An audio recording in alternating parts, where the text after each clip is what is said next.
this. I'll tell you my heartfelt, heartbroken story about why I cut my hair. Hi, how you doing? Welcome to our show. He's Gary. I'm Veg. This is Gary and Veg, and you must be joking, right? So anyway, I was telling a little story. I used to be a musician. Some of you may or may not know or care or whatever, but I had hair down to my butt for most of my life, and I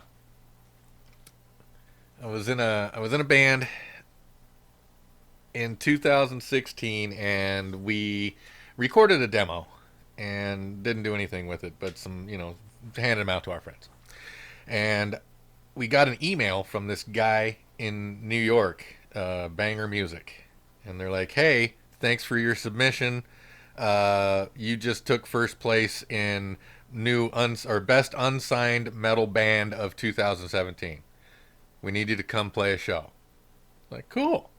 I'm all for it. And then at the same time, that very same week, South by Southwest was happening down in Austin, and a friend of mine's band was playing at South by Southwest, and they asked if I wanted to come down and just do some shows on the way, because they can't get me on the stage at South, but we can do shows on the way, no big deal, and we can lie, "Hey, we're playing South by Southwest," But so I go to band practice that day, and I'm like, "Hey, Chuck wants us to go to South by Southwest with him, do like 4 or 5 shows." And for some reason, this guy in New York called us and wants us to go do a show in New York. Let's go do them. I'll pay for everything. What do you say? And one guy who works for the city of Enumclaw literally said, "I have my career to think about." I walked out of the room and never looked back.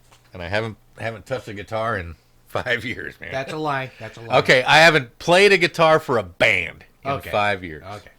Yeah, because he was over here drunk one night just banging away on my guitar. Had to tune it the next day, polish it, wash it, sterilize it. I had to count the strings to make sure they were all still there. Basically, he burnt it and got another guitar. The unclean has touched the golden.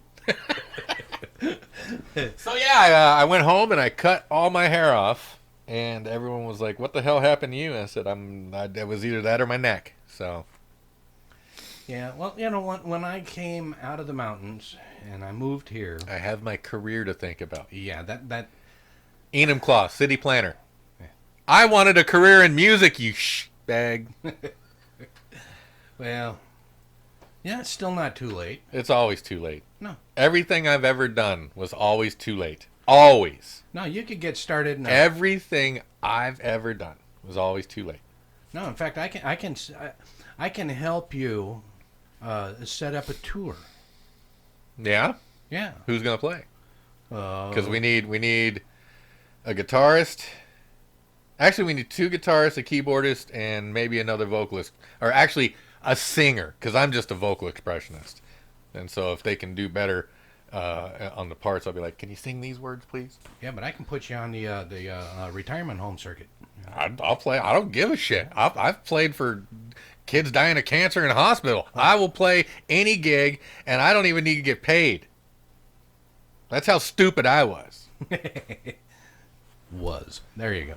Anyway, no, I was doing some research a while back because I was thinking about getting something going too, and the guys that I was playing with, the Hoot and the Hollers, okay. It was kind of fun, and but we had different ideas, and but so when I was thinking about getting my own together, one of the things that I was informed that or not informed, but it was suggested that I kept this list in mind, and one of the things was, let's see here. Questions to ask is, do you have alcohol or drug dependencies, not usage, but dependencies? Okay, because that'll put you into a band if you're not careful. Okay. Another one is... marriages kill bands. So do kids. Yeah. Are you able to pick up at a moment's notice and willing to go and play a gig? can you get away from your life long enough to go and on a tour if you're signed to it, or can you go, and Yeah. play at a gig? Here's At a what I moment's ask notice. people when I audition. Do you have your passport? Show me how good you are. What do you want to know if I have a passport? Because we don't play in the U.S. You don't make money playing in the U.S. when you're a U.S. band. You go elsewhere. I can believe that. because the only time I ever made money touring was when I was outside of the U.S.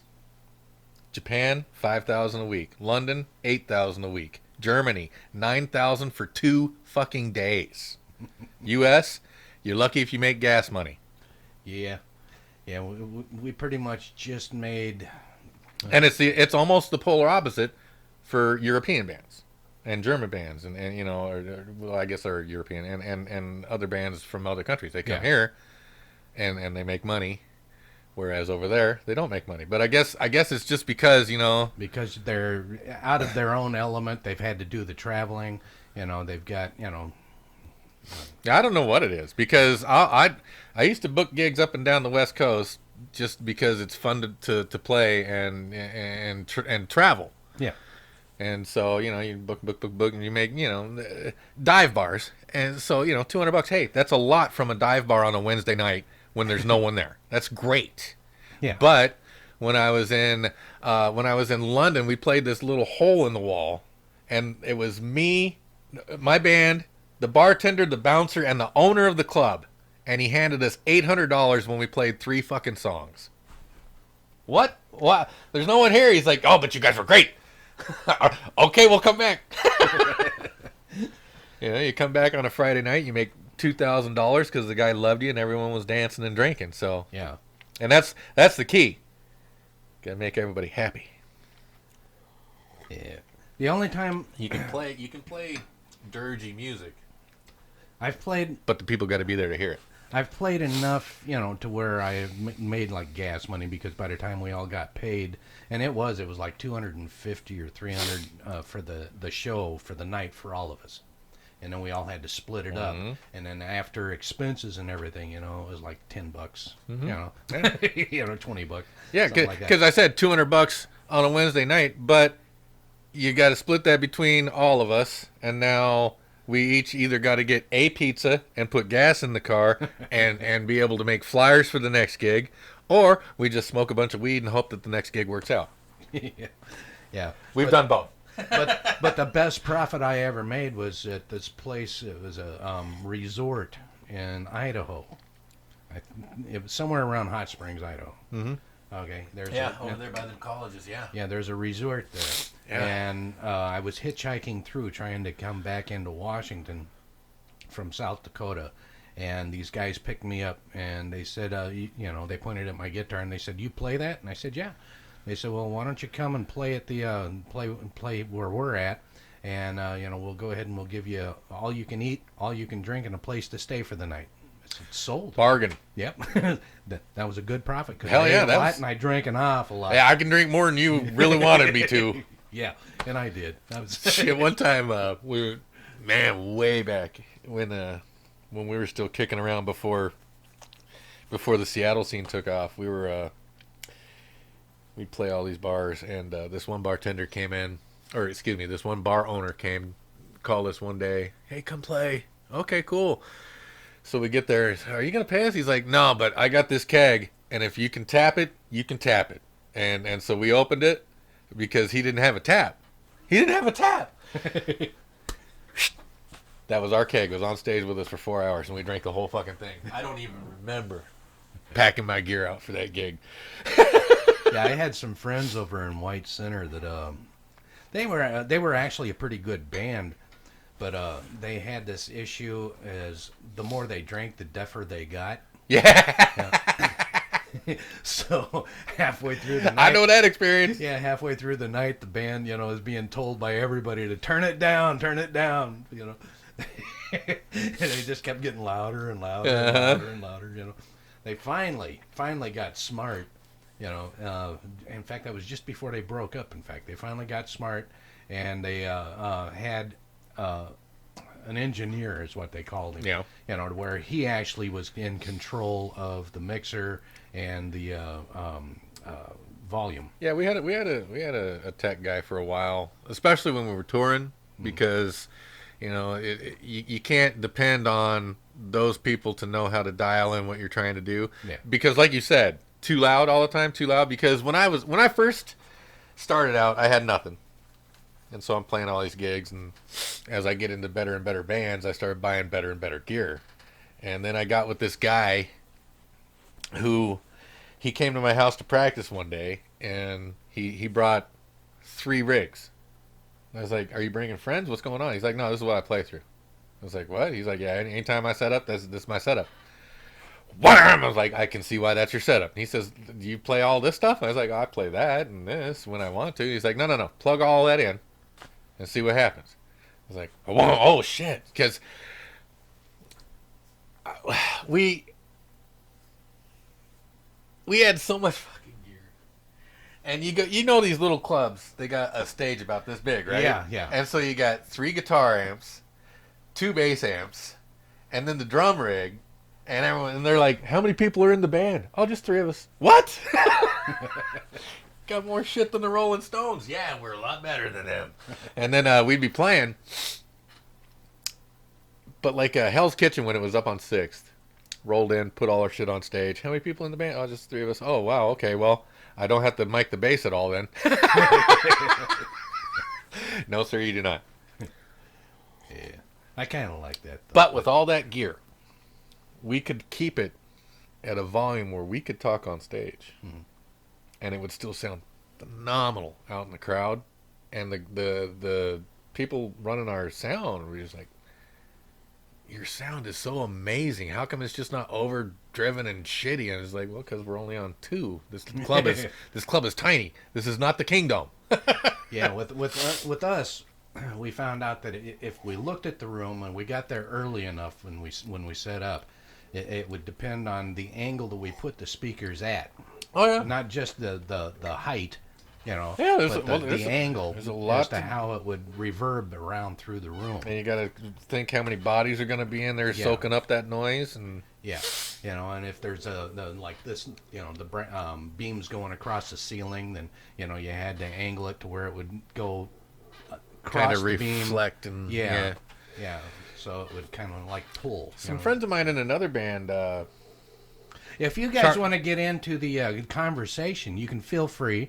Go ahead. If we have a couple of chats here that you can throw in, but it'd be a lot more fun if you went ahead and gave us a call. Yeah, pretend like you want to talk to us. Yeah, 253-254-664. I didn't say that right. You didn't say that. 253-254-6664. There you go. There we go. More better. Put your teeth back in. I'm going to learn how to Yeah, talk smart. a friend of mine in another band, Charlie Drown is the name of the band. They had their own engineer and their own soundboard. So they'd roll up and they'd set up, and then they'd tell the guy at the main board, "Give me your main outs. I'm running sound now." So, but it worked out real good because that guy knew what he was doing. Yeah. And he knew He how was to familiar with the room. He knew how to control the room sound. Yeah. So, and again, it doesn't matter how much gear you got on stage if you know how to use it. Right. And if the engineer for the club or the whatever the venue is knows how to use their gear. Because a lot of times you go to a new club and they're like, "We got all the best shit." "Well, who's running sound?" "Oh, this homeless guy we just met." "Okay." "He said he did it before." "Was that Tony?" "Yeah, no, he's no good."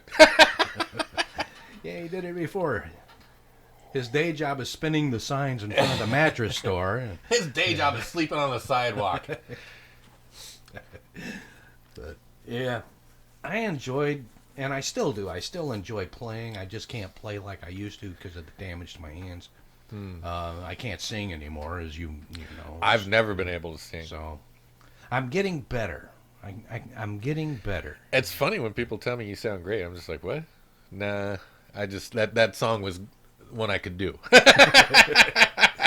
Yeah, it helps to stay within your bounds. Right, Yeah. right. Knowing your limits, because I've believe me, I've tried to do songs where they're just way. I mean, and for me, that's way outside my range. You know, Well, I used to have a good range. I got a 3-octave range because we took vocal lessons, but I have no control. Yeah. Yeah, see, where I was able to sing everything from Daddy Sang Bass to Lion Sleeps Tonight, to Higher, or, Dragula, any of that stuff. I could do all that. Did But, that old man just say Dragula? Yeah. I wasn't old when that song came out either, I interviewed Rob Zombie one time. That was kind of fun. All he wanted to talk about was making movies. Yeah. Yeah. I believe it. And this is back when it was White Zombie. And I really wanted to meet his bass player. Do you know how to play bass, baby? Let me thump yours. Well, I appreciated you letting me use your bass when I was recording. Which Dream one did you Come use? True. The cheap one or the good one? You told me it was your good one. Oh, it's the cheap one. It was the brown one. Oh, that's the cheap one. Yeah, but it sounded good on the recording. I got that at NAMM.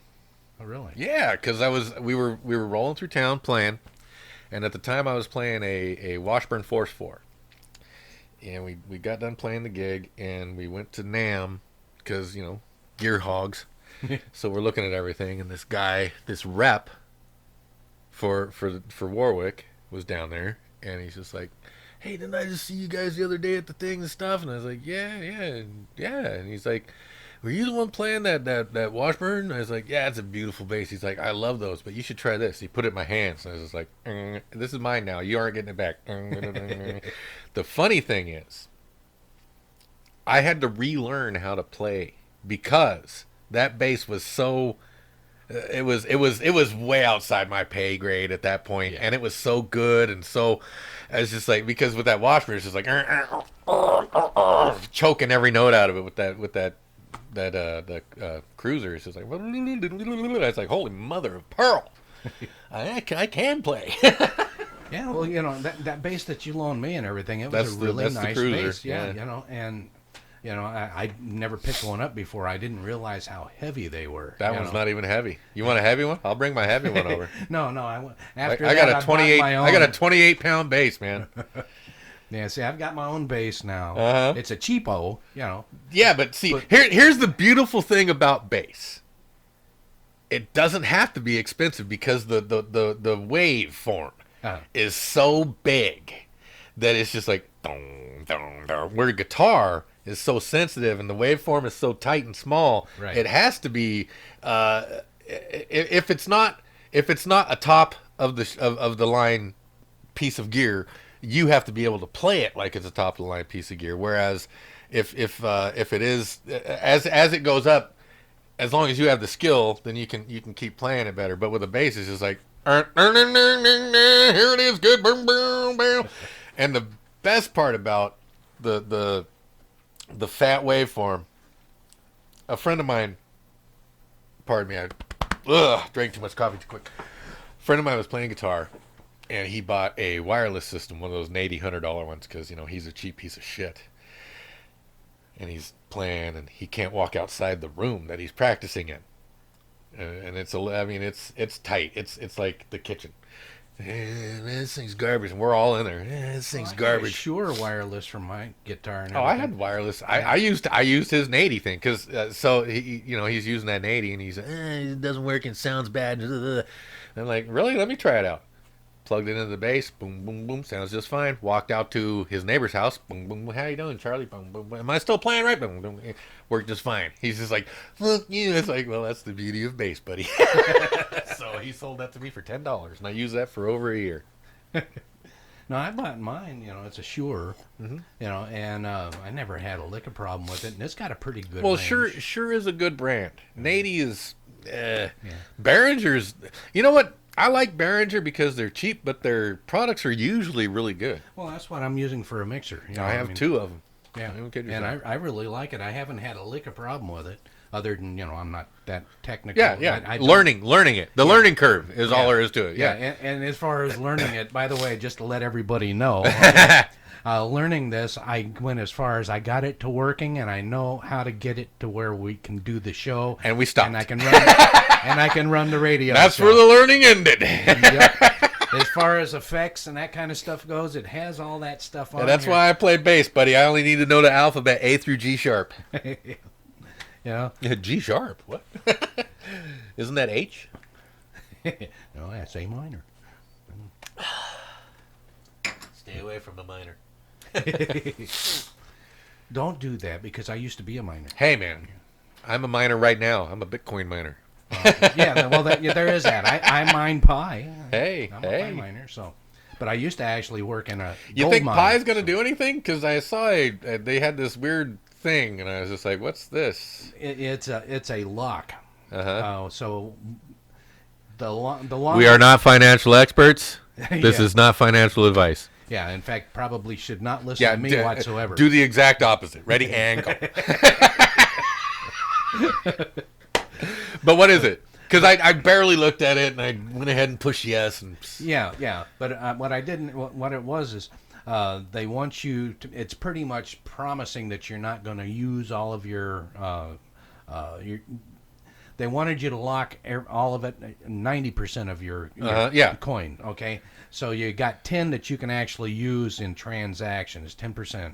But it's not a transactionable coin yet. Not yet. Yet. Yeah. So, but they wanted you to promise that for 2 years. Oh, no problem. Yeah, and but you could extend the time, or you could cut it back, or you could go for 50% or 10% or to all 100% or whatever. Okay. The longer that you lock it up, and the more or the higher the percentage that you locked up, then the faster your mining goes. Oh, is that why I'm on full speed mining then? Because I just went because right now it's just a game. It isn't even. I can't even spend it, so I'm just like, take it all, do it all. Well, see, and then my mining went from like 1.03 to 1.45 or something like that. Yeah. Mine just jumped up. It used to go where you could actually see it go click 1, 2, 3, 4, 5. Now it's 1, 4, 9. Yeah, that's 8, what mine does 3, now. 7, Yeah, that's 2, what mine does now. And it's like, oh, okay, it's go a little moving. faster. Yeah. But see, I wasn't planning on using it anyway for the next. I'm not planning years. on every single crypto that I have. All of it is set aside for when I die, so she can be fine. That's all. The little tiny bits that I spend here and there are just because I want shit and I want it now. Yeah. But I wasn't planning on using it anyway, at least not for any time soon. Even once it gets to where you can actually spend it, then I don't plan on using it. And Nope. because I figure if it does actually take off, okay, then the longer I wait, the more it's going to be worth. Right. Okay. And my wife is 15 years younger than me. And she seems very determined that I'm going to die first. She's probably not wrong. I'm assuming that she's a pretty smart lady, and she does make plans. See that? She's pretty and she's smart. Yes. And I got a funny feeling that she already has my my shelf picked out. Yeah. In For the the garage. Yeah. Right next to the dirty oil. Right. One day said he was going to take this down and Pooper scooper, dirty oil, ex-husband. No, husband. Or dead husband. Yeah, there you go. Yeah. So that's why I said ex. Yeah. It's not going to be an ex, unless I do something really stupid. Which you might. Yeah, Never say never. Yeah, I am qualified to do just that. Totally. And I'm qualified to follow you right into that hole. Probably tethered. Yeah. Hey, where'd you go? Oh. Well, that's why I don't go skydiving, because I'm pretty sure that I'd probably end up pulling the cord and an anvil would come out, just like in the Bugs Bunny cartoons, Oh, man. Did I tell you about a friend of mine? Him and his sister, for their birthday, because I think they were within a week. They're like 5 years different, but they're within a week. And for their birthday, they decided we all go skydiving. jump out of a fucking plane. So there were 5, and then 6, and then there was another party of 5, and another party of 5, and then I was in a group waiting for a group of 5 waiting for another plane. So my friend and his sister and that first group, they go. Everyone comes down. Next group, everyone comes down. Getting ready to do the plane because it's my turn to go up. Next plane, 3 people die. I didn't get on the plane. No, I don't blame you. See, I'm allergic to 2 things. One is pain. Okay, it makes me break out in bruises, contusions, lacerations, that kind of stuff. Stitches, And the other thing is death. You know, I don't think I could quite recover from that. My immune system. We is not don't that know strong. though. We don't know. Yeah, well, you know. But we don't want to test that yet. yeah, you know. When I'm 90 and I got nothing else to do, I'll test it. Of course, I'm only going to live for 3 more years, but whatever. Well, it depends on what you call living. August of 2025. That's what the Ouija board said. Oh, yeah, well. Fingers crossed. Sorry about your headphones, about that clap. Are you texting somebody? Oh, trying to get a conversation going somewhere. Get some people on this phone. But don't forget, you know, I mean, now you can watch this podcast. It will be put out next Thursday at 5 o'clock on rubberchickenradio.com. You can also watch it or rewatch it on YouTube, and you can watch it you know, on our website, you know, rubberchickenproduction.com for the deal. Anyway, but feel free to go ahead, kick on in, and let us know your experiences, your opinions, whatever, at 253-254-6664. And if you don't feel like doing that now, you can also leave us a voicemail. You can text us. That'll work too, same number. Or you can email us, Veg, that's him, at rubberchickenradio.com. Or you can email me, Gary, at rubberchickenradio.com. Or we have a suggestion box. You can send us suggestions at rubberchicken.com. Rubberchickenradio.com. Excuse me. Rubberchickenradio.com. There you go. No wonder no one's email. I can't remember the email address. Well, that's all right. When me and Steve was doing the Steve and Gary show, Yeah. okay, and that was rubberchickenproductions.com. Okay. Okay, but when we were doing that, you would be surprised at how many takes it took for us to both get it to where we could say, hi, welcome to Rubber Chicken Productions, the Steve and Gary show. You know, I mean, he kept trying to put .com. The at the end of Stary it. and Geeve show. Hang on. Yeah, he kept trying to put .com at the end of it, you know. And it's like, no, it's just, you know. But yeah, you know, I mean, you get used to thinking one way, and then it just, you know, flips on around. But I'm telling you, I was too late to everything. And the only time I was early was the very first band I was in that got signed to an independent label.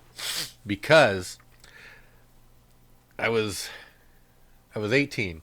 And at that time, the average age of bands being signed that year was 35.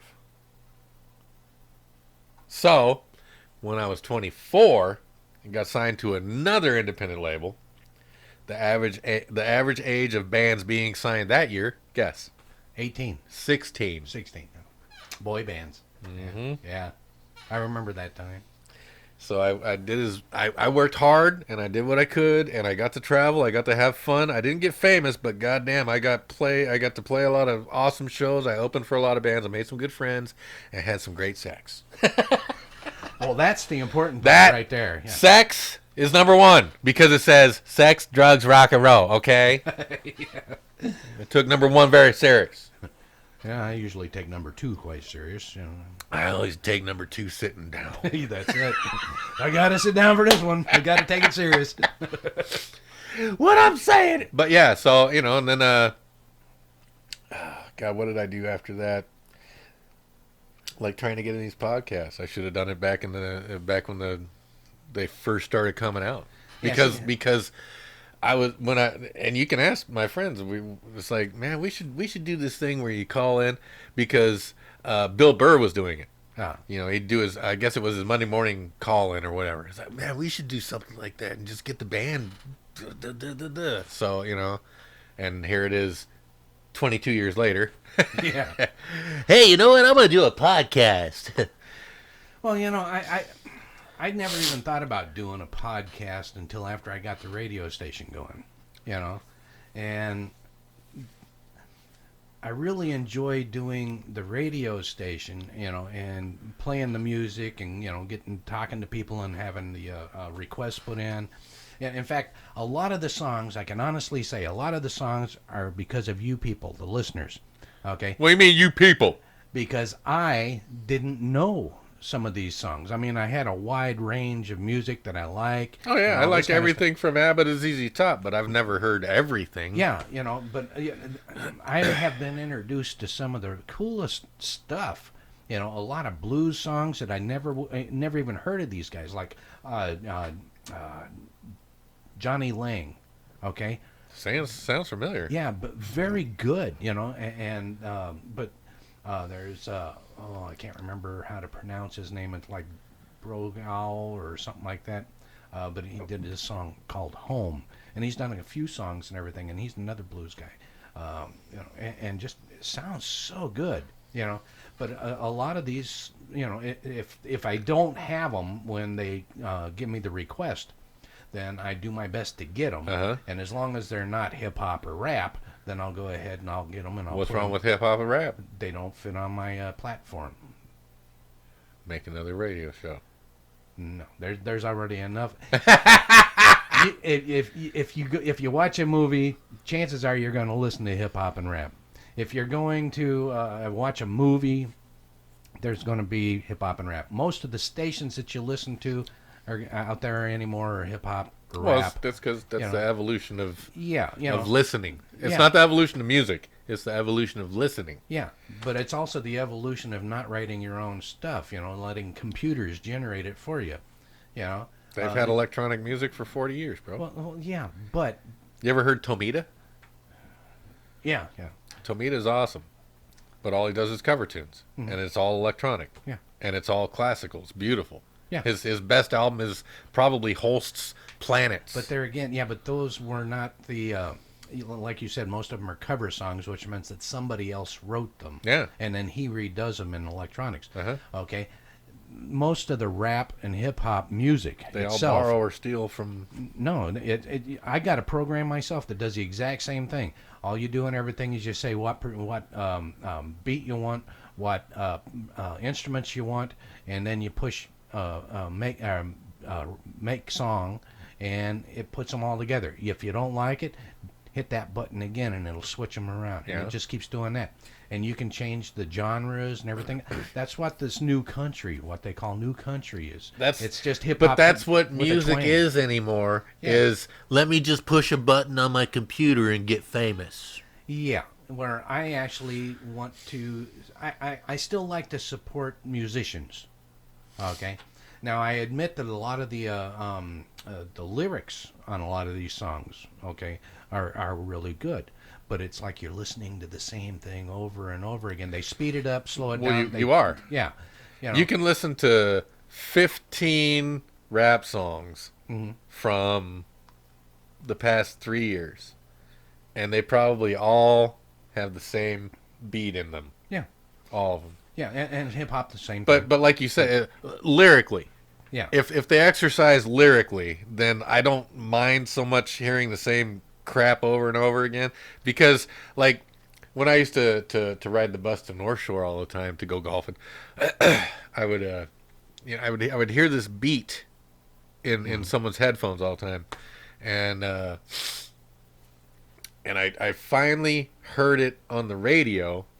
And what I heard on the radio was not the same as what this guy was listening to the last time I heard it. And so the next time I saw him on the bus, I was like, "Hey, man, is this that song?" He's like, no, this is this other guy. But, these four artists all share the same music." Yeah. It's like, oh, okay. Yeah, and my daughter and I, I had the I was playing just as I got the station going. I had was listening to it, trying to monitor it a little bit, and the Kiss came on. Okay, and they were it was Beth. All right. Okay, and my daughter listened to that and she goes, that's really nice. She says, who That's did one of that? their most trashiest songs. Well, That and anything with Paul Stanley singing. but the music and everything, and the vocals and the whole 9 yards for Beth is a Yeah, it's really nice decent, song. yeah. Yeah. Anyhow, and then so I said, "Oh, you really like that?" She goes, "Yeah, I thought that was pretty good." And I said, "Okay." Here's the guys who do it. Well, no, I didn't. So anyway, I went ahead and I put on, Detroit Rock City. yeah, that was actually the third one I put on, but we'll go with that one there.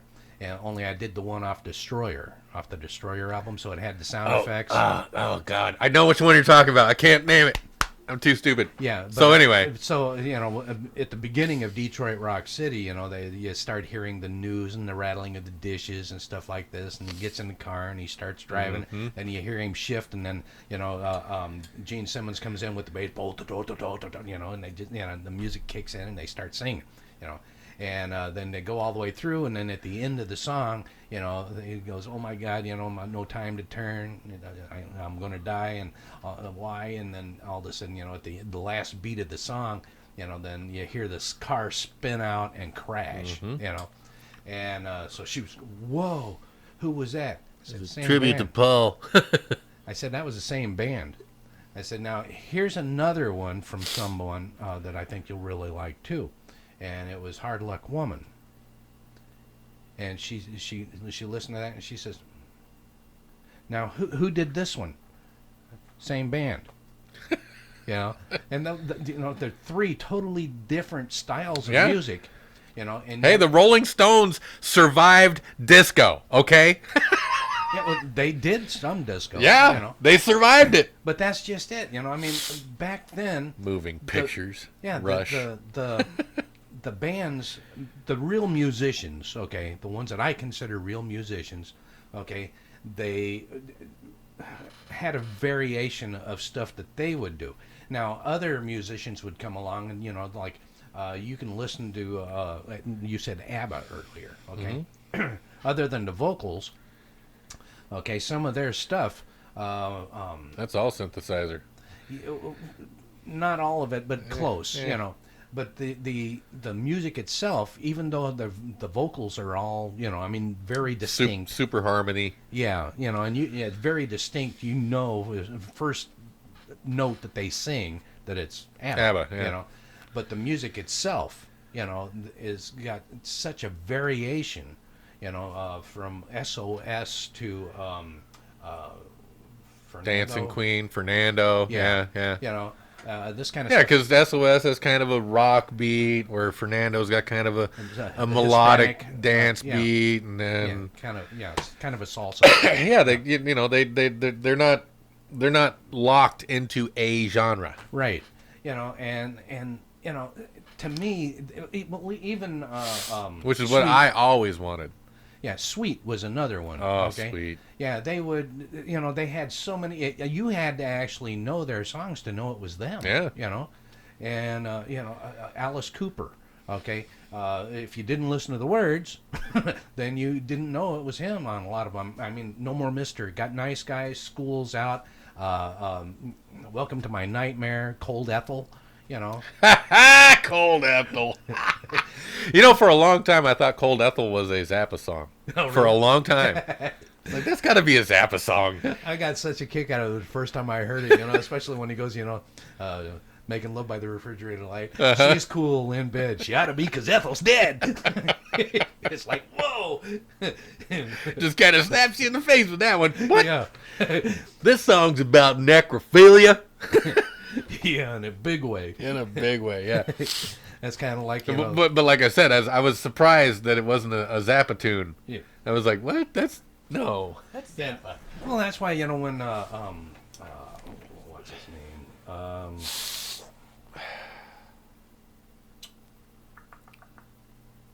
His name is Black Sabbath. Ozzy, Tommy. Yeah, Ozzy Osbourne.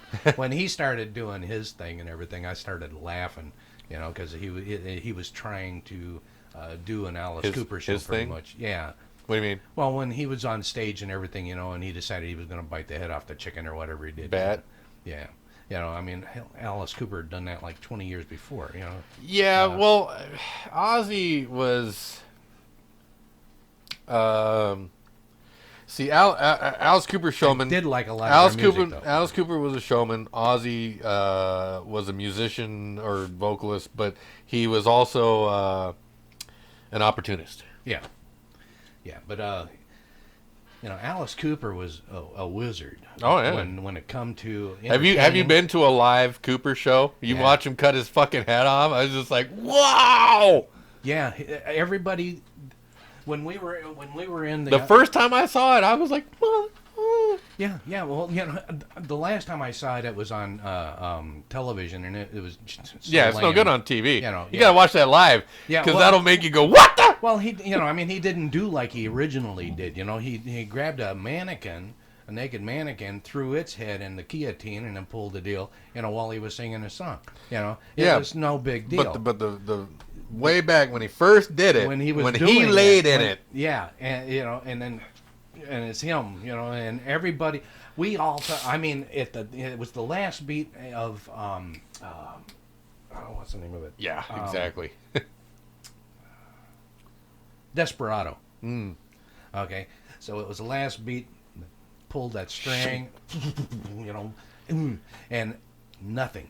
The whole auditorium is completely Did he quiet. just kill himself? Yeah, and we were all drunk. I mean, I was drunk and high, and I was shitting my pants. Yeah, I was. That was Cooper's last show, and I was there. Yeah, I was so drunk. I come in, I had a pint in one boot, a beer on another. I had a bottle of whiskey over here, and everything when we went in, and we were just about done with that, and my cousin was with me and everything, and he was already stoned as we went in. And we were both bombed. We get in there and everything, and everybody's having a good time. People are in the back smoking weed. Then his head comes off, and everyone shits their pants. His head came off, and everybody was, oh my God. Uh-huh.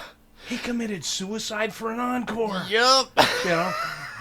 And it was like, and then when he pulls the hood off and it's him, then it's like, oh my God! And everybody's clapping. Yeah. And we all walked out more sober than any judge you've Yeah, ever seen. oh, yeah. It just totally ruined a good You drum. killed my buzz, but I still love you.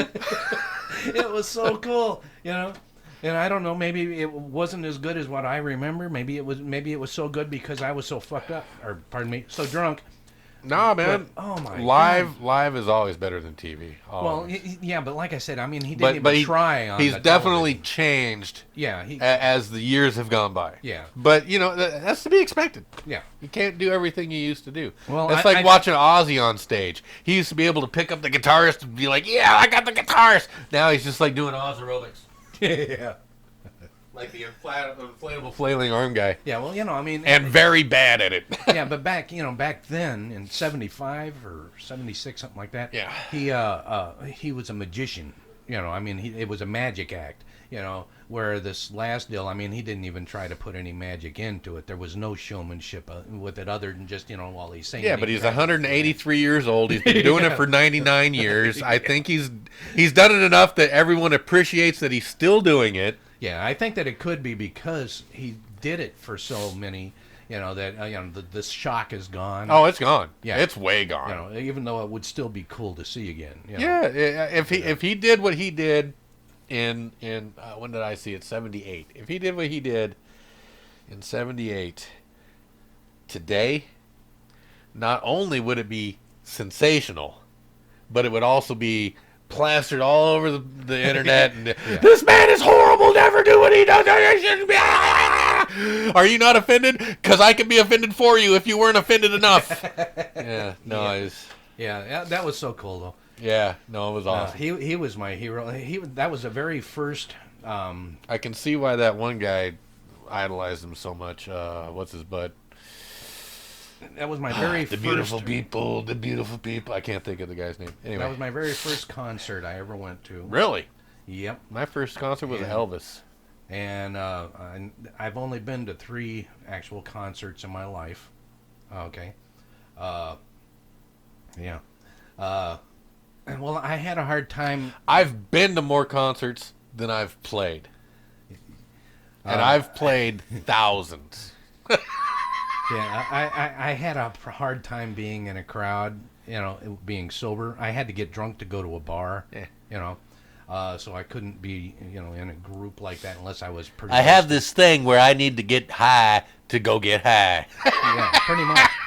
So, for me to go into a place where there was that many people, I really had to want to go, Yeah. And my second one was Kiss. I went to see Kiss here at the Coliseum. Yeah. Okay, and that was an awesome show. I mean, it really was. But everybody was out in front of the stage and out in the bleachers there, and everything. Where me and my first wife, we were off to the left of the stage. Okay, so it would have been stage right.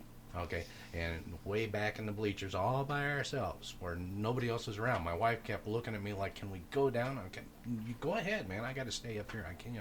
I can't have people behind me. That ain't going to happen. So, Backs to the wall. yeah. So Why'd you get nosebleed seats? Because I like it. But the cool part is where we were sitting, we got to see. Yeah, you can see everything at the Key. Yeah, or the Coliseum. Yeah, you could definitely see from where you're talking about. You're kind of up and back off the stage just a little bit. And you can see right behind everything. You could see just enough. You could see them coming underneath the stage. Okay, and then as the elevators raised them up, and everything, to where they're in position, so we got to see that part, and we got a real good view of it, and then Gene Simmons, of course, while we were sitting back there and everything, he would look over at us and everything, and he would give us, attention. Hey, you two up there. Yeah. Dung, dung, for you. Yeah, Dung, dung, pretty dung, much, dung, dung, rest of the guys. Yeah, and then Ace Frehley, we got to see him hook on to the guitar, and everything, and walk off the stage. We got to see what they were doing, while Yeah, that's what I'm saying. The vantage point that you had yeah, it was awesome. is awesome. Yeah. And some people don't appreciate that. They're like, I'm fucking in one side of the stage. I can't see anything. It's like,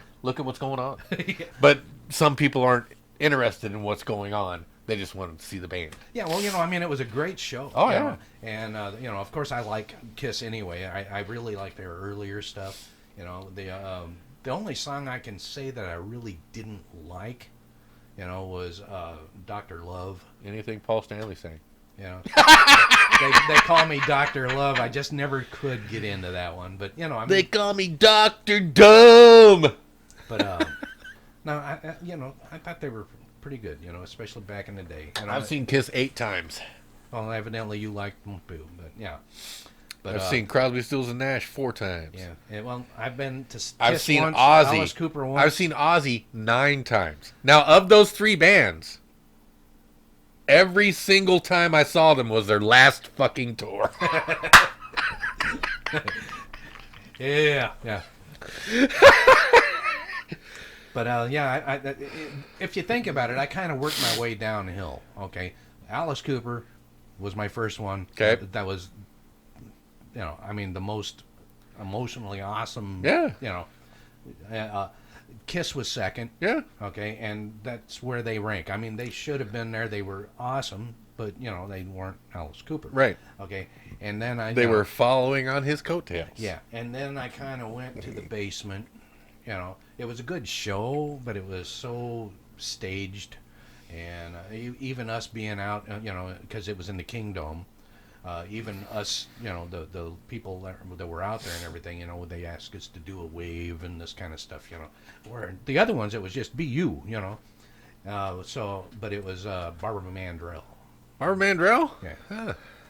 So talk about total different. I tell you, the music was good. One of the better concerts I've ever been to was Barry Manilow, Elton John at the Aloha Bowl. See, I would have loved to have done that.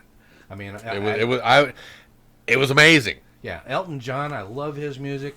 I can honestly say there is not one song that I've ever heard from him that I didn't like. Yeah, well, I've heard that Barry Manilow's a stuck-up piece of shit, but He did a great show. Yeah, and I used to watch Barry Manilow on television when he had the Barry Manilow show. You know, I mean, it was good.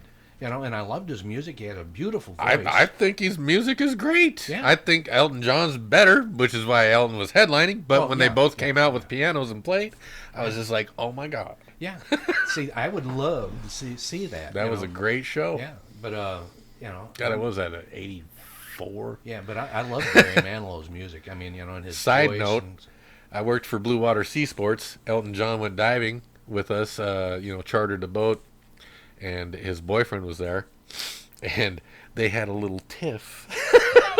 Who threw who over? It was fucking hilarious, because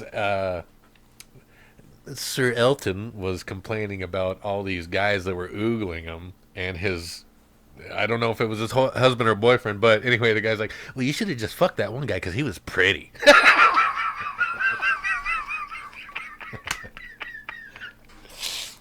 Meanwhile, I'm just checking tanks, making sure they got all the air. Okay, we're good. Yeah, he was checking tanks so he could bend over in front of both of them. Oh, somebody take me. I got a pretty butt. Boys. This was after my Judas Priest incident, so I was angling. Yeah. No, I those were the only three. See, that's another concerts mistake I made. I should just let him have me. Well, that's up to you. You know, personally, not me. Yeah, exit only. Who's to say if he wanted that? Maybe he just wanted some of this. I'll go as deep as I can, but I can't guarantee no teeth. How much am I getting paid? Yeah, couldn't do that. Sorry. But, Yep, me either. That's why I'm sitting here with you and not famous. yeah. Well, I can honestly say that I never really worried too much about getting famous. Or I've anything. never wanted the fame. I've only wanted to play. Yeah. The fame never drove me. Yeah. Well, maybe that's why neither one of us ever went anywhere. Except, see, I never really knew where to go. I went everywhere. What are you talking about? Well, I never had anybody until I was in my 40s. I didn't know anybody that would actually be willing to play with me. Well, I worked hard. I made shit happen. When I was hitchhiking and I stopped there in Idaho for the night and everything, there were 3 other guys, and they had guitars and they played along with me, and I thought that was the most amazing thing. That was my first time that anybody ever played along with me, and they were even playing and singing harmony to my songs. Yeah. That was the first time I ever heard any one of my songs actually be music. It was exciting to me, and I really wanted to do that again, but I never did meet anybody else. You know what's exciting to me is playing for these people in Japan who don't understand a word I'm saying, and I don't understand a word they're saying, but they come up and they want my autograph. Really? You want my autograph? All right. It's not worth anything. I've made this paper less valuable. Here you go. Well, I've actually had my autograph requested 8 times. Different venues. Kentucky a couple of times from when I was, and I was just doing karaoke at the time. Bro, I get my autograph asked for in almost every state that I go to. As soon as I get pulled over, they want me to sign my name somewhere.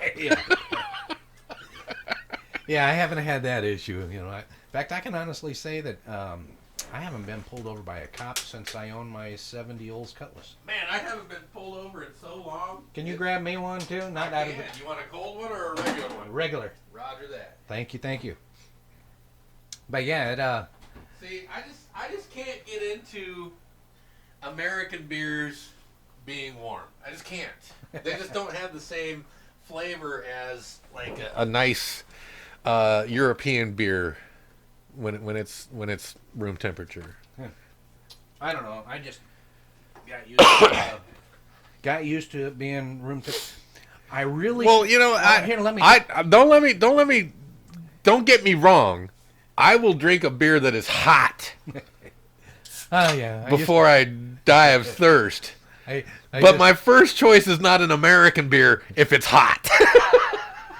I used to when I was a kid, 15, 16, 17. Shit, 955,000 years ago? Yep. Well, we would go to I was in Pomeroy, Because you know what dirt is, right? He helped make it. That was a heck of a night, I'll tell you. Me and G No, but grinding stones. when I was in Pomeroy, we used to get in the car and we'd get somebody old enough to buy us beer, and then we'd load up the trunk and we'd take off and drive towards Clarkston, and there was a place that they had just built. It was called Silcott Beach. Okay. Now it's like a whole bunch of trees and everything. It's a real nice park. Okay. And but they charge you for parking and this kind of Oh, stuff. of course. Where back then and everything. They got to maintain the park with something. Yeah, back then and everything, you just pull on up, and it was a gravel. They had a bridge that went across. And we'd dive off that end of the Snake River and this kind of stuff. But it was 110 out. 112, whatever, and our beer's in the trunk. So it's 140. Yeah, so we'd go ahead and we'd take the beer, we'd bring it on out and everything, and we'd sit it down in the water, Get it down to about 110. Yeah, something like that, And if we didn't get there quick enough, if we didn't get there and get it out of the trunk fast enough, then it would start exploding. Right. I've had that happen. Yeah. Driving through Arizona. Boof! What was that? Yeah. What just happened? Yeah. The first time Open the trunk and there's beer all over all the gear. Oh, fuck. What do we do? Yeah. I remember once I was coming through, where was I? I think it was Wyoming. The where doesn't matter. Yeah, it's the what happened. Anyway, I had stopped and I'd bought a 6-pack of beer. I'd been walking for a few days, and so I stopped and I bought a 6-pack of beer while I was in this town, and I put it in my backpack. And so I went and I walked on out into the woods, or down the highway and everything, and I saw this stream, and it was I don't know, probably 200 yards off the side of the freeway or highway. Anyway, so I walked down to it and everything, and I'm looking, and it's like, it's nice clear water. Might as well see about doing some fishing and have a beer. So I go ahead and I have this net bag, and this is before I liked warm beer. Uh-huh. So I went ahead and I took my beer and I put it in this net bag that I would do my laundry in. Right. And I lowered it down. Let it hit the water, yeah. Yeah. And I figured, okay, and then I went ahead and I opened up my knife and took out my line and my, little bait, and I got a grasshopper, and I'm down here trying to, catch. And I'm sitting way up on this bank, It's kind of like a straight drop off from this bank. Beautiful day, though. And anyhow, so I'm sitting here and everything, I'm fishing, not getting any kind of a bite or anything. I don't see anything in there, And then all of a sudden, poof! My beer started exploding. And I pull it on. It's hotter than shit. That turned out to be a hot spring.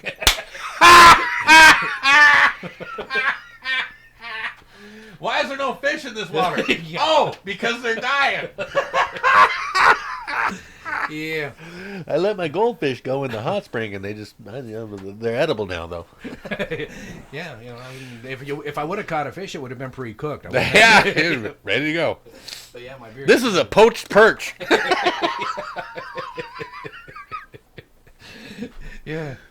But but in Pomeroy and everything, we used to go over there and everything, and you would just drink hot beer because that's what you had. Yeah. And, like I said, I've done it. Yeah. I would prefer a non-American beer if it's going to be unrefrigerated. Well, I used to buy this, only it was the ice. It wasn't the light. Oh yeah, Natty Ice, buddy. Natty Ice. I would still be drinking that if they sold it in Tacoma. But They don't. No, Tacoma, you cannot buy it. You have to go to Port of Tacoma Road. You can get it What? there.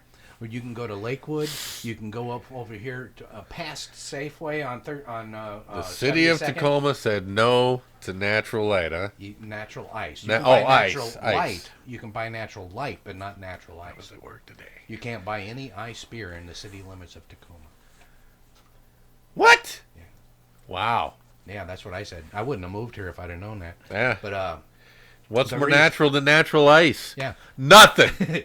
But then the reason that I started drinking it warm, instead of putting some in the fridge or something, is because when I bought the house with my ex-girlfriend over in Frederickston, Okay. we got into a big old argument, and that woman actually scares me. Okay. Still, and she's dead. I'm still afraid. No, no, this woman was like way off the mark. You know, Oh, yeah. I mean, you know, and, No, and I had known her for years. Got a few of until those. we got together. You know, no wonder she had never been married. You know, but yeah, so you know, but she was also in the military. You know, and she had access to guns. You know, and we all have access to guns. We're American. yeah, but she had access to fully auto. You know, We all have access to fully auto. We're American. but Both, anyhow, both my ARs are fully auto. You Yeah. just got to know how to pull that right pin. but we Pin number 3. we would sit there and you know I got to where I would just if the neighbors were rattling the Oops, keys, what I meant was I don't have any weapons. if the neighbors rattled their keys while I was sleeping, I would sit straight up in bed because I thought it was her trying to get into the bedroom because I would lock the door. That was my first time ever locking the door like that. And so I got to where I would sit in my office and just let them have the house. I'd have Michael down in his room, you know, and I would sit in my office. I had the beer right next to the desk, and you know, the bathroom was right across the hall. So that's the only, you know. Other than that, no, you stay in you have the rest of the house. I'm just right here, you know. And it was funny too because one night, she had just gone berserk and pissed me off, and it was like, you know, fuck it. I am just went into my office and I locked the door, you know, and that's it. I'm just, you know, and so I'm sitting there and I just opened up my beer, and I was down about halfway, you know, and all of a sudden, you know, Gary, what? There's someone here to see you. Send them on back. It's the police. Tell them to come on back, 'cause I ain't coming out there. Mr. Ennis? Yeah, we need you to come out here. Why don't you come in here? Because I don't want to be around them. No, we need you to come out here. We don't know if you have any weapons or not. Yeah, they don't need it. Yeah, well, I don't have any weapons on me, but okay. Just get them downstairs or away from us or whatever. I don't want to be around them. Silence for a bit. Okay. So, they get said, okay, they're downstairs. All right. So I go ahead and I come on out, and I got the beer in my hand, you know. And they see me, and they look at the beer, and it goes, so have you been drinking? I said, first one. I said, that much so far. I said, I'm planning on a few more. You know, he says, really? I said, yeah. You know, so he asked me what had happened, and so I told him, you know, I came in and got attacked, and I said, hell with it, and I just went into my office and locked the door, you know. And so, you know, and while I was talking to him and everything, you know, I said, she will not let up. You know, we can't discuss anything. I said, you know, she tried to have me arrested a while back and everything on my birthday, you know. And he says, really? And I said, yeah, you know. And the whole time I'm talking to him, I see her, she's coming up one step at a time, you know. It's a split level house, you know, and she comes up and she's right there in front of the door and everything. And all of a sudden she starts in, and he turns to her and everything, and he says, you're supposed to be downstairs. And she wouldn't shut up. And so finally, you know, he said, would you shut up and quit acting like a 12-year-old? And I looked at him and I said, man, I can kiss you. Thank you. Thank you. He Thank you. He says, no kiss necessary. Yeah, I see what you're talking about. Yeah, just go back into your room and, you know, Keep just stay hiding, there. Mr. Ennis. Yeah, just, yeah. I see what you're talking about. So they did. They went ahead and left me alone. And I invited them in for a beer. You know, they can come on in, stay if they Come want. on in, man. You want beer? After dealing with that, even though you're on duty. Yeah, you can hide in here with me. Yeah, let's all just hide. I know you have guns and shit, but let's just hide. But yeah, I could have kissed that man. Oh, yeah. But yeah, she was just.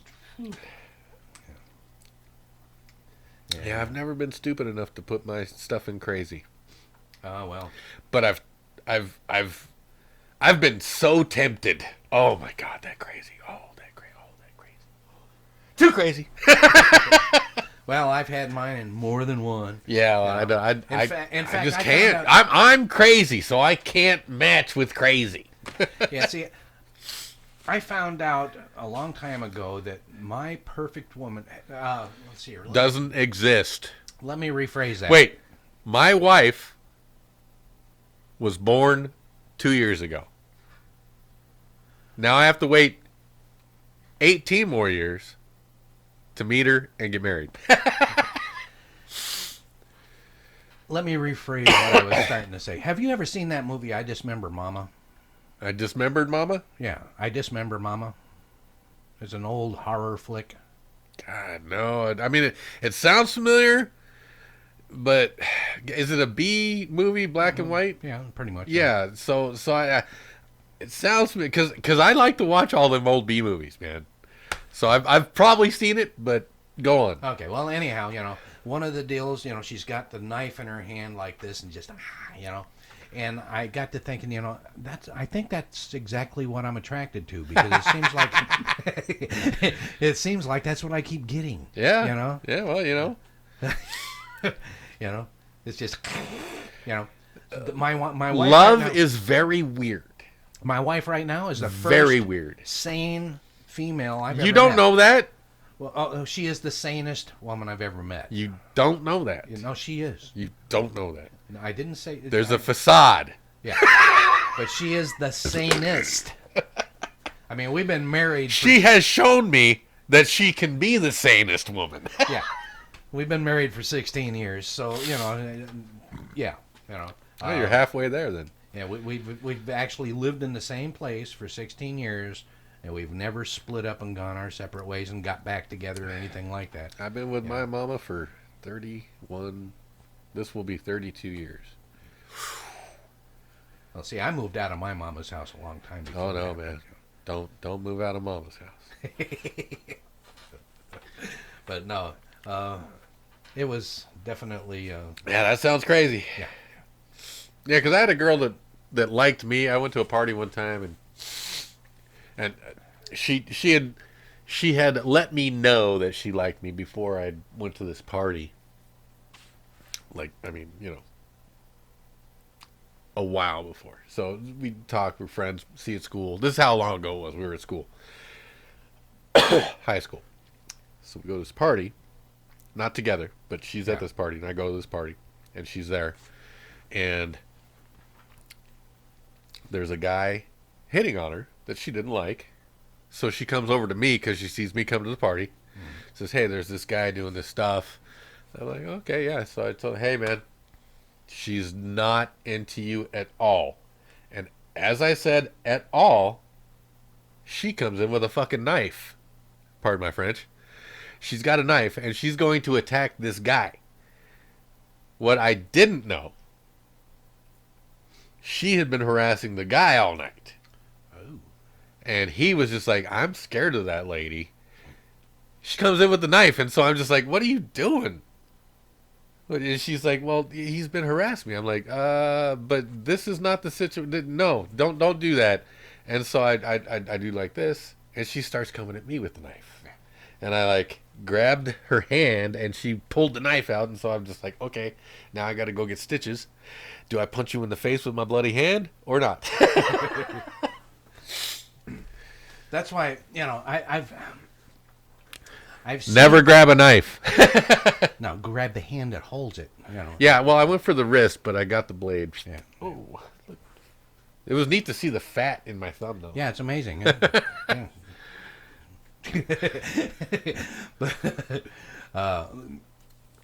Why is there fat in my hand? Yeah, the And Tracy, if you're watching this, listen, you were beautiful, but you were crazy. yeah. I have more than once seen a guy hit a woman, and I always stepped up and told them, don't do that.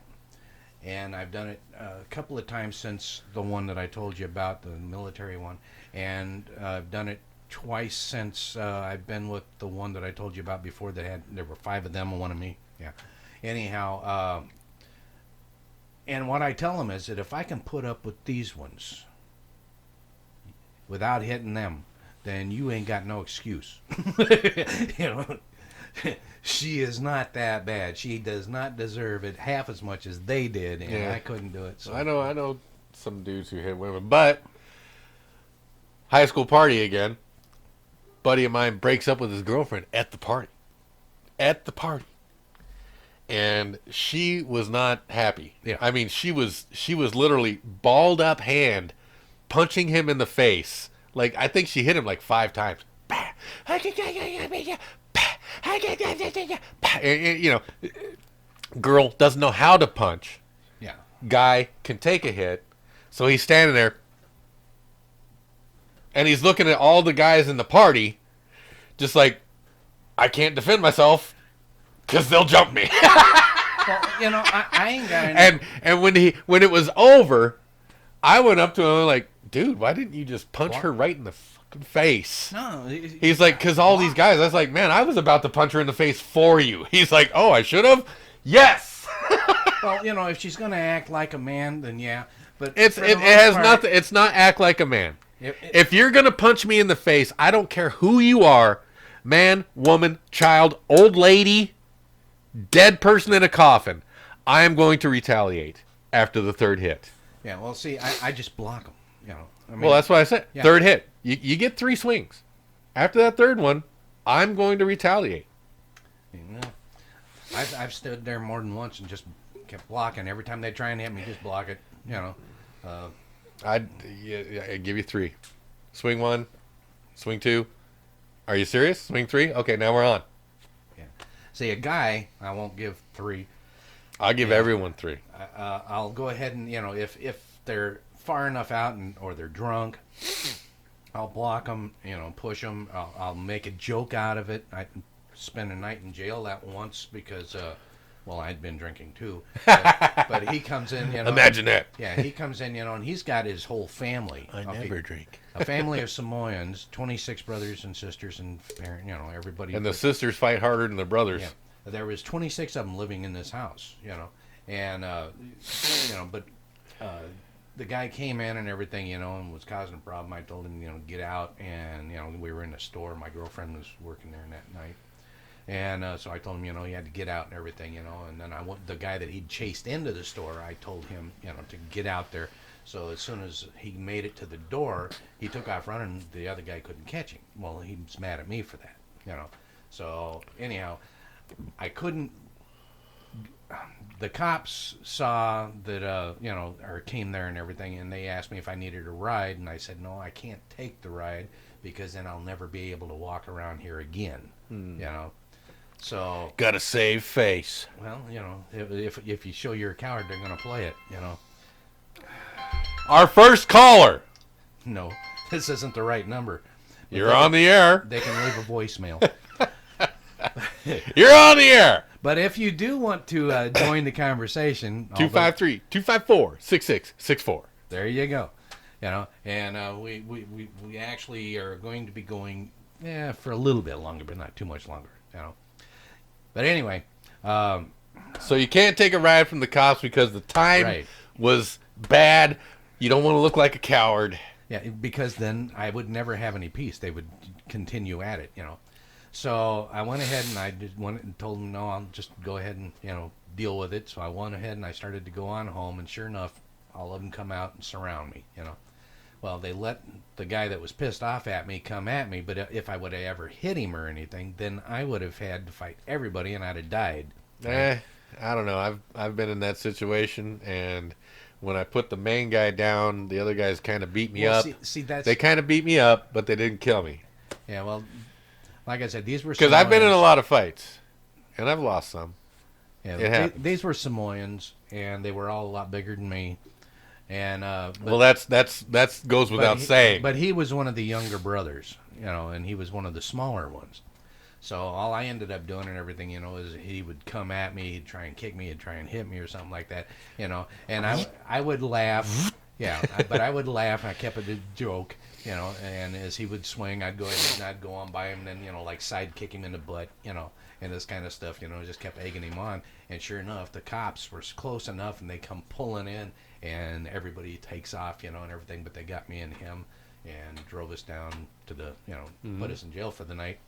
And the funny part is the next, by the time we got done talking in jail, and, you know, the next morning, you know, we went and we had breakfast, while we were waiting for a bus. And we became good friends. Well, and the whole family and I got along fine. That's and I the could walk thing around with White Center, no bullies. problem. That's the thing with bullies. Because, like, I never went to the same school twice when I was growing up because we moved so much. Every day? No. You said the same school twice. Yearly. Oh, okay. Yearly. 2 years in a row. Yearly. Okay. Yeah, Never went to the same school twice. I was going to say. Yeah.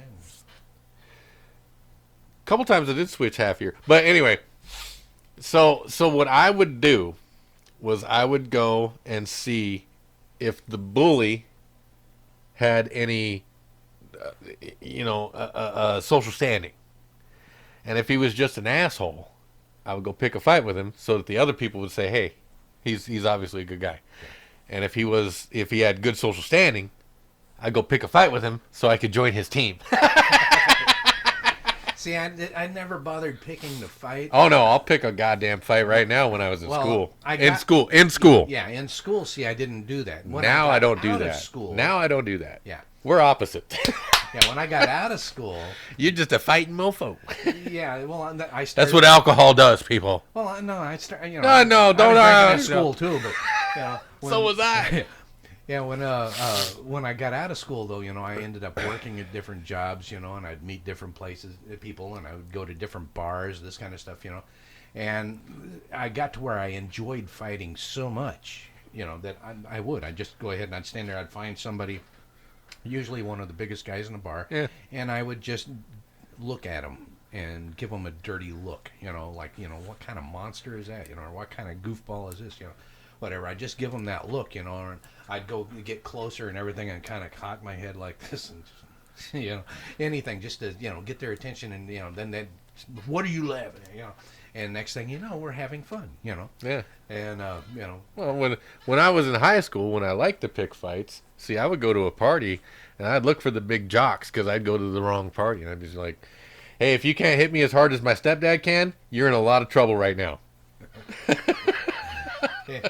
But but when I was in high school, I always was the one that got in trouble, So but as soon as somebody decided they wanted to beat me up and everything, then I'd fight back, and everything was cool, But I tried really hard not to do that, but eventually I just gave up. Yeah, I was Like, well, I if you was want a to, let's do it. reckless abandonment in high school, and when I got out, because I moved out of home, and then I got my GED, and then I left the state, and so once I was actually alone, I was like, I better be nice to people.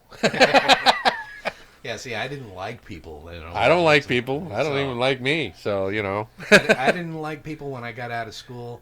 I liked some of the people in school, but once I got out of school, I just went to work. I did my thing, and there might be a couple of people I'd talk to and hang out with. Morris Lumber, I actually liked the guys that worked nights with me, but I wouldn't trust them. So, there was one guy that I actually spent time with that I would trust, and he was a good guy. And the reason that I trusted him is because his wife would slit his throat if he didn't, if he did anything wrong. We had decided after. Here's a good story for you. here we go. We had decided after work we worked in 3:30 to midnight, and so we got off work at midnight. Everything, we decided we would go with the other guys over to this other guy's house, and we would have a few beers and visit, and play some cards or something, And we ended up, it was just a big, I mean, it would have made a great podcast that night, but computers hadn't been invented yet. So anyway, but Well, personal computers. yeah, PCs, yeah. You're older than dirt, but there were still computers. Yeah, but back then you still had to have punch cards for them. And the women had to do the work. Yeah. As it should be. Right? Anyhow, we're going to burn for that. And we just got demonetized. We just had a contract put out on it. Bring it. Anyhow, so we're sitting there, and we didn't stay out too late. I mean, we 3, 4. yeah, I ended up taking him home, I think about 4 o'clock, So anyhow, and I drove back to Sunny Valley, and he lived in Grants Pass, Oh, I it's dropped only him- 45 minutes. Yeah. Well, Sunny Valley was only, 15 miles, something like that. But anyway, so I take him home and everything. He goes on in, and we never thought anything else about it. A couple of days later, we're working, on pointer saw, and he's the grader, and I'm one of the stackers. Okay. So, and I'm watching him and he's fidgeting. And this guy here is an amazing person. He could work on a car and never get dirty. We're working in a lumber mill that has no sawdust catchers. Everybody else is just covered with sawdust. Every once in a while. And he's pristine. Yeah, every once in a while you'd see him do that. The rest of us are all just, we're shitting Presto logs. Right.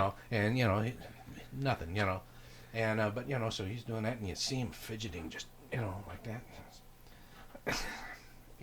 And you can just see him getting more and more frustrated as he's working, And all of a sudden he stops and he goes like this.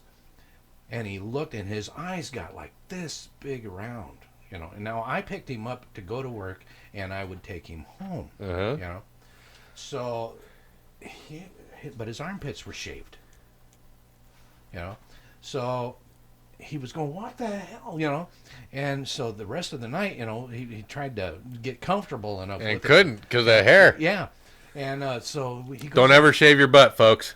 so he goes on home, and the next day I asked him, did you talk to her, what happened, He says, well, I went home and I asked her, and he says, and she said, the next time you stay out like that, it won't be your armpits. Needless to say, we didn't stop anywhere else. Yeah, we didn't stop anywhere else. He always went straight home after that, yeah, his wife. That's a good woman. Yeah. Keep a man straight. Well, especially with him because he was a thief when they met, and she got him straightened out. Now, you know how I told you, he never got dirty. Yeah. I mean, I saw him. We were doing brakes, on his Cadillac. He had this really nice Cadillac. And he always had his mustache trimmed just perfectly. His hair was cut just right. Always looked nice. But we were working on his Cadillac and doing the brakes. And he was, he wanted me to go ahead and step on the brakes, to bleed the brakes. Yeah. So I go ahead and I step on the brake, and he had it open too much, and it right in the face. And he took a rag, and he wiped it off, and his face was clean. You know how long it would have taken me to get the brake fluid off my face? You'd still be doing it today. Yeah. Today. It would have been a week at least. Today. Yeah. Still be doing it today. Don't even lie. Yeah, but... I got dirt under my fingernails. I've cut my finger. I got dirt under my fingernails. Been there since he made it. I saw him get his hands greasy, black grease, and he takes a rag and wipes them off, and they're clean. You could have eaten. I'm going to tell you a little trick that a friend of mine who used to grow marijuana told me. Because I was helping him trim one day, and, my hands are just getting fucking sticky. Yeah. And I'm rolling up resin balls or whatever the hell it is. Yeah, it's resin. And oh, yeah. And then he's just like, he does this. And he's got this big ball, and his hands are clean. I'm like, how'd you do that? He says, I can't tell you. 3 months later, we crop again. How are you doing that? Because I've got this stuff on my hands from the last time. And I can't, Hand lotion? mayonnaise. Oh, really? Yeah. Quick mayonnaise. Nothing sticks to your hands. I'm just like, you're a bastard. Yeah, that's weird. Yeah, I never thought about it. I would have never thought about it either. But that was why he would never let me smoke his resin ball, and he would sell it to people, but he would never let me smoke that. He said, smoke what's on your hands. Don't do. What is wrong with what? Mayonnaise. Oh, okay. I don't want to smoke mayonnaise. Now, when I was, how do I put this to where I'm not going to go to jail? You can't. We're done. Yeah. Woo! There were some people that I used to talk to and live close to. They gave me well, didn't give, but I got a bud from them. Okay. Okay. I paid $1,000 for it. Wow. Okay. So like it was a. It was a bud. I mean, one bud, this long, looked like a big turd. All right. Only it was Big old green turd. well, Just tightly packed. It was a blackish green. How much did it turd. weigh? I don't remember. Well, I mean, was it heavy? Yeah. it Oh, was okay. heavy. Okay. But it had. So it was worth it. Oh yeah. That's the reason because I mean, back then I could buy a Safeway grocery bag, the paper bag. Right. 50 Okay. bucks. 40. Yeah. Yeah. I was getting it actually for 30 at first and everything, but it was. Yeah. Times are changing. Well, no, they were actually friends of mine and everything, and so they would go ahead and sell it to me for 40 bucks. But that was back when you had a $10 ounce, $10. Four finger bag. Yeah. And, yeah. But you were getting clippings. Yeah. And I've gotten bags of clippings. Oh my God. But but they were giving me the top leaf. Yeah, the yeah, whole 9 yeah. yards. So anyhow. Yeah, the sugar leaf, not the sun leaf. Yeah. But They were your friends. Yeah. But they sold me this one bud. Okay. And the sucker was this long, it's big around, and it was heavy, but it was So it was probably blackish green. It was probably 2 ounces.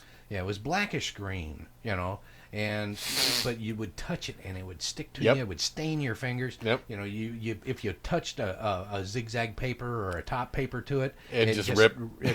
It would just soak right through it. It You just couldn't ripped. suck anything. Yep, You yep. You had to smoke it out of a bowl. All right. And but man, I'll tell you, the people that was smoking it, ooh, they sure got fried. Because But I was. It was so much hashish oil on those Ooh. buds, that because they drained them along the ground, Yeah. so they could get that big without breaking off. Right.